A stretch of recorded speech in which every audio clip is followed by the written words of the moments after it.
want to speak on the topic of cashing out of a 401k and give some examples of why financially that may not be the best decision.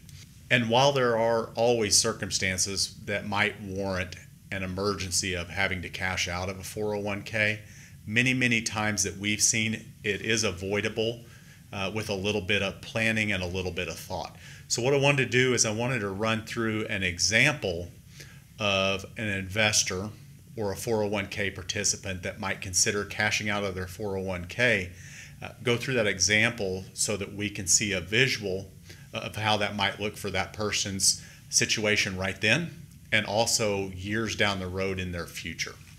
So Chris Hogan, which wrote an article recently on Dave Ramsey's website, says dipping into your 401k early or cashing it out altogether is going to cost more than you might imagine. Not only are you going to get hit with taxes and withdrawal penalties, but you'll also miss out on the long-term benefit of compounding growth. And I want to hit on that. So let's look at an example. We're going to take this individual, we're going to call Young Money. Young Money is 30 years old, done a good job of saving so far. Probably at 30 years old, has 35 years, we'll assume, till they need this money. At 65 years old, maybe longer, till they need a retirement and they need to start taking withdrawals possibly.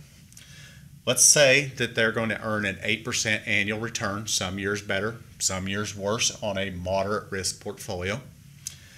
And they've been working at the same employer for 7-8 years, and they've accumulated between what their investments have grown, what they've put in, and what their employers put in to around $100,000. So that's our scenario. Young Money is 30 years old, has 35 more years to go, but is contemplating taking some or all of the money out of the 401k. And we're going to take a second to analyze what that could mean now and what that could mean in the future. So here's our visual example. Scenario 1, Young Money decides to leave that in the 401k or roll it over to an IRA, either way, but decides to leave that money invested, forego the taxes, forego the penalties, either put off what they were going to do with that money or find another way, another avenue to accomplish what they were trying to do.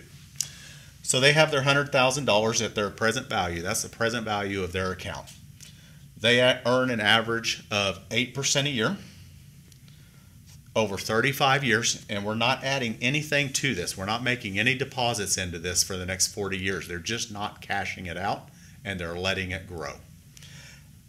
That would be worth in the future almost $1.5 million if they leave that $100,000 alone, given those scenarios. Number 2, scenario 2.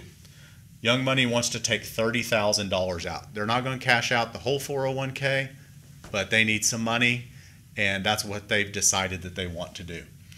They're going to pay an estimate, depends on each person's situation, but they're most likely going to have a 10% early withdrawal penalty charged. They're going to have maybe 15% federal taxes and 5% state taxes. And typically they're going to have those withheld before the money's distributed. So in this case, they're actually going to need to take out $43,000 out of their retirement plan, not $30,000, because they want to net $30,000.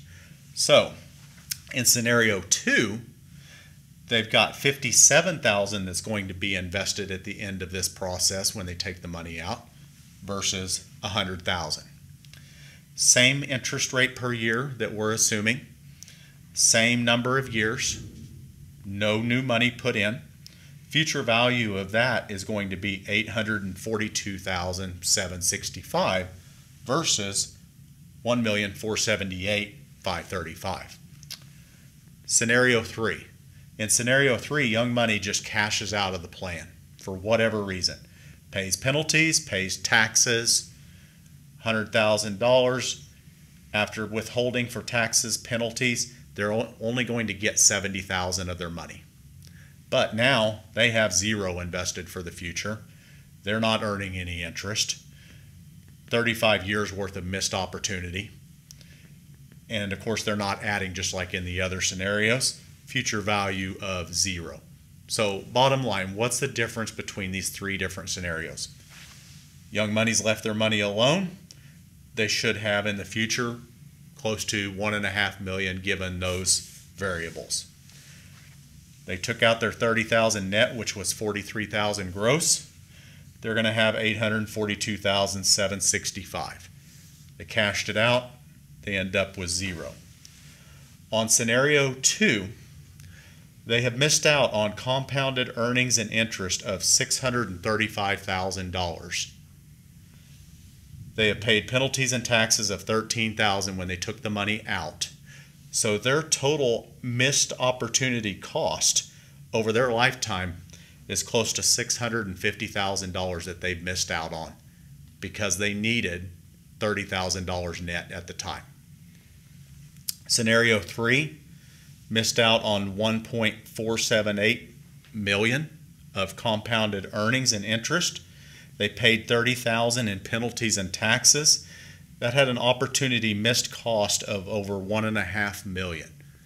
So the bottom line that we always try to stress is if there's another way to put off an emergency or a non-emergency, or there is a better source to borrow the money at a reasonable interest rate, an investor that is responsible in their borrowing is probably always going to be much better off figuring out how to keep their money invested, because you can afford as an investor to pay a little bit of interest on a loan for a short period of time, given the difference in these scenarios of what you may have in the next 40 years.